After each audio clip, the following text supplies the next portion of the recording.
In this video, we're going to go over the 9 steps in sign shop order taking. Stay tuned.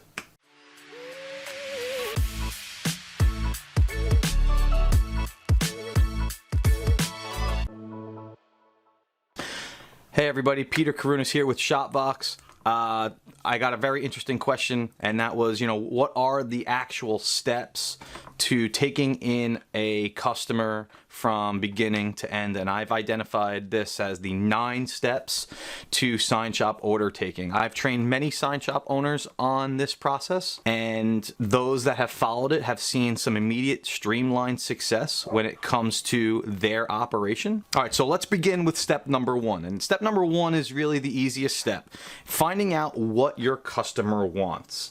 Now, in order to do that, I've trained our employees, our sign shop employees, the ones that are actually talking to the customer, to ask 3 questions. The 3 questions actually comes from Radio Shack. Radio Shack used to train their employees on, if you got questions, we've got answers. So a customer might walk in and ask for a particular item, like a radio, if you will, because their radio broke. So the idea is to ask 3 questions to that customer. How did it break? When did you see it break? And what makes you think that it actually is broken might actually deter the customer from actually having to buy a brand new radio. And it might need an antenna, it might need batteries, whatever the case may be. And so that's where that logic came in. So the first thing is to find out what your customer wants by asking as many questions as you can. What are you using it for? What is the purpose of the actual project? What are you trying to accomplish out of this? How much are you willing to spend? How long is this particular sign going to last for? How much do you want it to last for? All right, and if you populate all of these questions now you can provide solutions to your customer that are in a good, better, and best option, right? You might be able to provide a solution that is a little bit more affordable, and then show the benefits towards the better option, which might be a little bit more costly. All right, step number 2, quoting the customer. Now that you have a firm understanding about what the customer wants, it's easy to put together your proposal. Now, quoting the customer requires you to be using your POS software, very much like shopVOX. But if you're using some other POS software, you want to make sure that you do a couple of things here. You want to make sure that you are very detailed in your proposal. You want to make sure that you have everything down to the size of the sign, the thickness of the sign, the materials that are being used in that sign, the amount of time possibly that went into labor on that sign, the amount of time it takes to print, the amount of time it'll take to install. You want to basically get as detailed as you can, because this is what's going to protect you in the future. Now that you've finished step 2, which was quoting the customer, the hardest objective, right, is step number 3, obtaining a deposit. A lot of shops have different policies when it comes to obtaining deposit. Are you obtaining 50% deposit up front? Are you obtaining 60% deposit up front? Are you not taking deposits? This may not be for everybody, but it is strongly encouraged that you collect any of your costs that you have directly to the project up front in your deposit. So if you priced your job right, if you're asking for a deposit, it should cover the actual cost of goods of the job. It should actually cover the direct labor towards that job, so that your costs are covered up front. And then when you're finished with your project, you collect that balance. That's really your profits in the job. Now, a lot of shops have different policies. Some shops take credit cards, some shops don't. So if you have some integrated payment solution integrated into your POS system, that's really preferred. Maybe like a client portal or a link to enter in your credit card information for them to do it ease on their phone or on their tablet or even on the computer. To receive that payment quickly would be the proper way of collecting a deposit. That takes us to step number 4.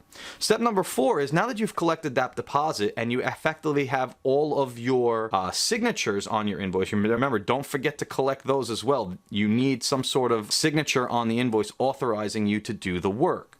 So once you have all of that, now it's time to actually do the design of the project, proof the customer. Proofing the customer can be very, very tedious.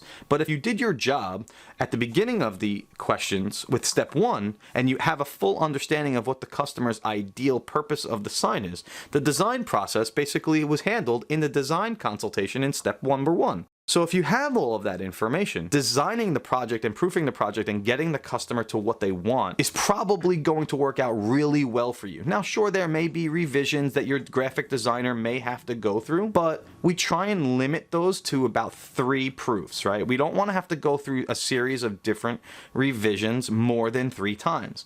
I tend to advise my customers and my sign shop managers and my sign shop owners that are out there to let them know that the design only includes 3 proofs before there are extra fees that may go into your estimate, right? Because an estimate is just a promise of what it could be, what your sale could be. Extra materials were needed, or if more time was put into a design based because the customer and you were going back with a lot of revisions, the estimate is free to change as long as you can go back and get authorization from the customer to charge more for that extra time on your design. Now, don't forget, how do you actually send those proofs to the customer? Well, sending the proofs to the customer, a lot of you are doing emails back and forth, and that's perfectly fine. I've done it for many years that way.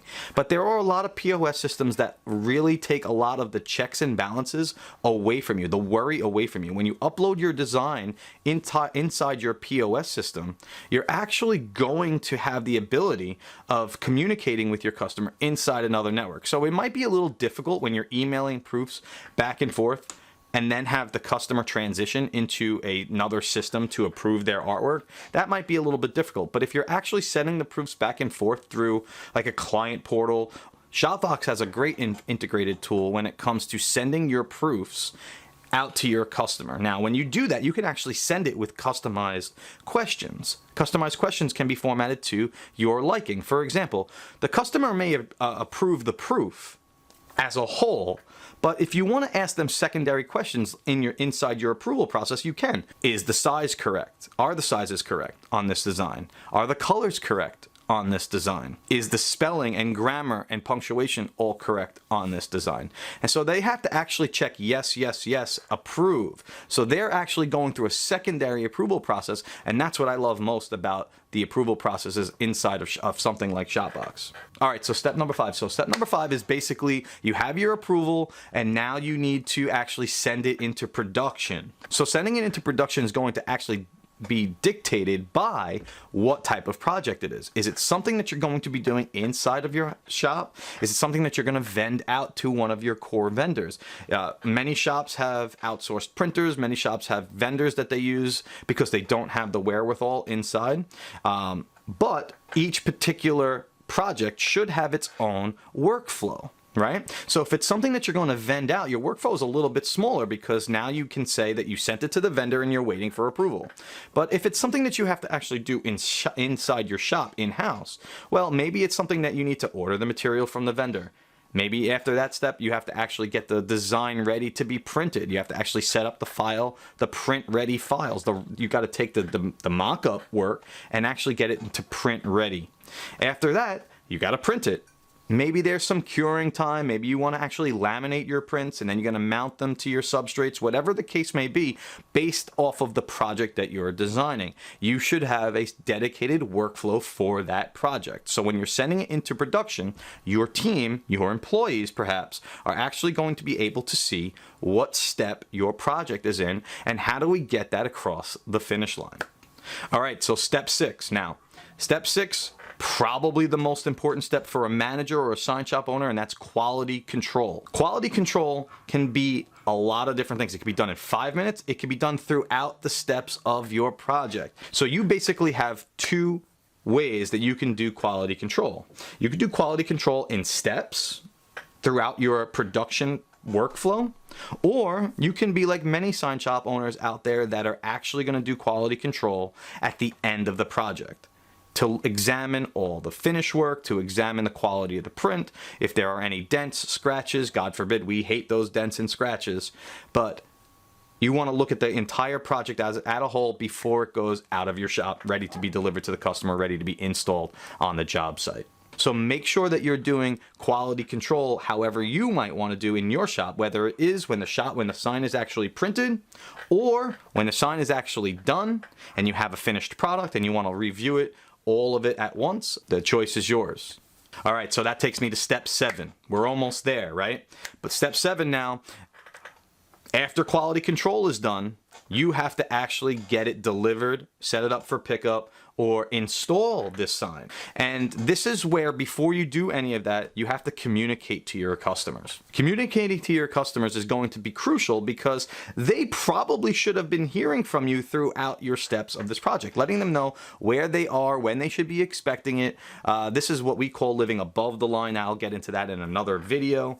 But at this point, the project is done. You have to communicate to your customer, what their expectations are. Is it going to be delivered? Or is it ready to be picked up? Or setting up an installation date for your customer. All right, step 8. Let's say now the sign is out the door, the customer picked up their sign, the customer was delivered their sign, whatever you guys agree to. Okay, it is now proper time to collect your balance. Now, a lot of our shops do that upon pickup, delivery, or installation. This is when the balance is due. I'd highly recommend making sure that this disclosure, this actual process, is written in your estimate so that you have something that you can cite when or if the time comes where a customer's disputing when they can actually pay you the balance. Now, a lot of sign shop owners and managers are very picky when it comes to this particular part of the process. A lot of sign shop owners don't necessarily look at the full gamut when it comes to the customer's end of the picture. Business is business, right? I made a sign for you, you have to pay me the balance. But a lot of times the sign might be needed right away. It might be needed for some sort of event. You don't know the particulars, so you want to try and work with the customer here and be very customer focused on this end. You'll get paid. It's just a matter of making sure that you do it the right way.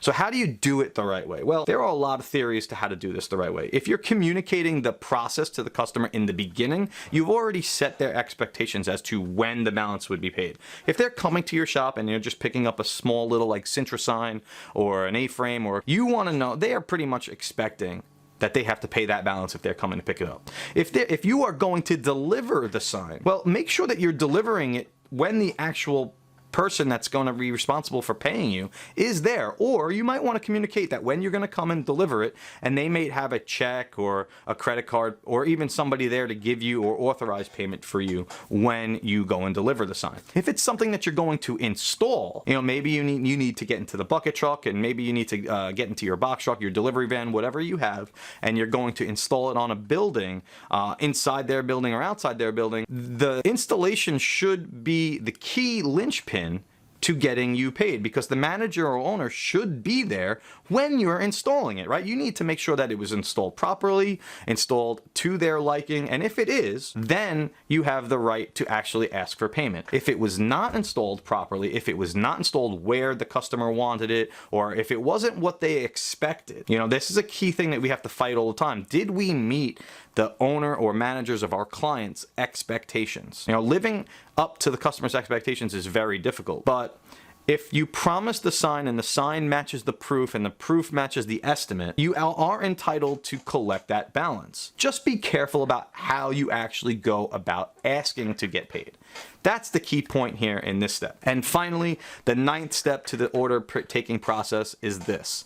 Make sure, no matter what the customer experience was, you must do a follow-up. This is key here to building future sales for your sign shop. Following up with the customer continues to build trust and rapport with that customer, no matter the experience. Even if they had a bad experience with you and they paid you, you might want to call that customer a couple of days later, send them a personalized note. I personally am a big fan of the personalized notes. Sending them that personalized note, sending them an email, making sure you get them on the phone. If you're a very good customer and you have that rapport already, texting them, how did everything go? Whatever the case may be, you want to make sure that you communicate to them, because they want to look at you like you were a professional. Above all, they may have had a poor experience. They may not have a great experience. The key here is that if you want to get extra business from that customer in the future, you must be there for them, and you must actually care about your business. Ask them, what could I have done differently to better our process? What can I have done differently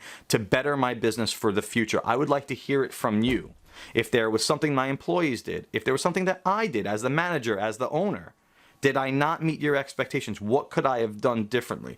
Did you think my prices were too high? We want to get that feedback. We can't do anything without getting positive or constructive feedback from our customers. Okay, guys, so there you have it. So those are the 9 steps of sign shop order taking. Now remember, not every order is going to follow those 9 steps. There are times to deviate from those steps, but the sign shops that are following those steps the most times for as many customers as they can are really going to see some immediate success with their customer flow and making sure that their employees are doing what they need to do, their managers are doing what they need to do, and we're getting constant and consistent communication from your customers. Okay guys, I'm Peter Karunas with shopVOX. Thank you so much for watching this video. Be sure to like and subscribe, and I look forward to seeing you in the next video. Take care.